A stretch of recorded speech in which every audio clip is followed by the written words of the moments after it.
అండి, welcome back to మన కోస్తా రుచులు. ఈరోజైతే మనము హెల్త్కి ఎంతో మంచిదైన మునగాకు పప్పుని ఎలా ప్రిపేర్ చేసుకోవాలో చూసేద్దామా. మునగాకు పప్పు ప్రిపేర్ చేసుకోవడానికి ముందుగా ఇలాగా మునగాకుని తీసుకొని రెబ్బలుగా తీసుకొని బాగా క్లీన్ చేసుకోవాలి.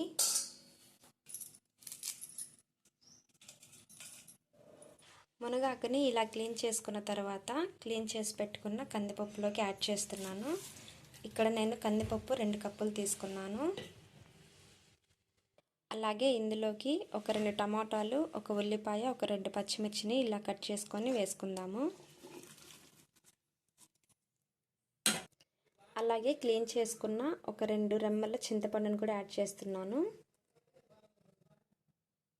అలాగే కొంచెం పసుపు, అలాగే 2 స్పూన్ల కారం కూడా యాడ్ చేస్తున్నాను. అలాగే కొంచెం ఇంగువ కూడా వేసేస్తున్నాను.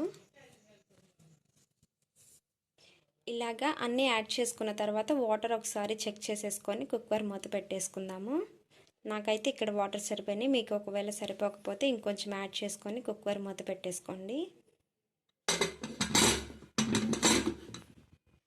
కుక్కర్ని ఇలా స్టవ్ మీద పెట్టుకొని 5 విజిల్స్ రానివ్వాలి. 5 విజిల్స్ వచ్చిన తర్వాత కుక్కర్లో ఉన్న ప్రెషర్ అంతా పోయిన తర్వాత చిన్నగా మూత ఓపెన్ చేసుకోవాలి.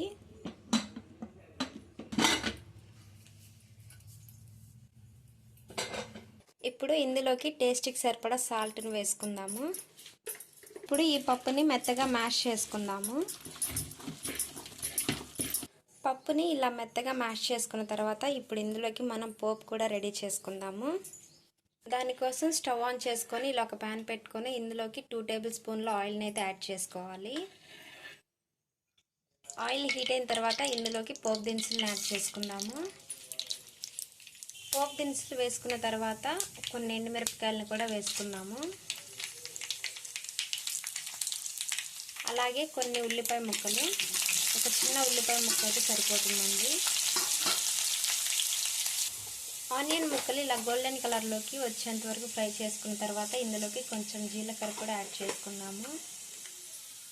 అలాగే ఇప్పుడు కొంచెం కరివేపాకును కూడా యాడ్ చేసుకుందాము. ఇప్పుడు మనకి పోపు అయితే రెడీ అయిపోయిందండి. ఇప్పుడు ఇది ఇందులో పప్పులోకి యాడ్ చేసుకుందాము.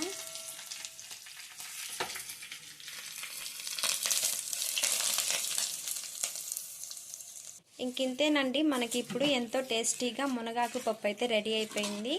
ఈ రెసిపీ మీకు ఎలా అనిపించిందో నాకు కామెంట్ బాక్స్లో తెలియచేయండి. మీరు కూడా ఈ రెసిపీని ట్రై చేయండి. ఎలా వచ్చిందో నాతో అయితే షేర్ చేసుకోండి. అంతకంటే ముందుగా ఈ వీడియోని లైక్ చేయండి, షేర్ చేయండి. ఇలాంటి మరిన్ని వీడియోస్ కోసం మన కోస్తా రుచుల ఛానల్ని తప్పకుండా సబ్స్క్రైబ్ చేసుకోండి. Thanks for watching.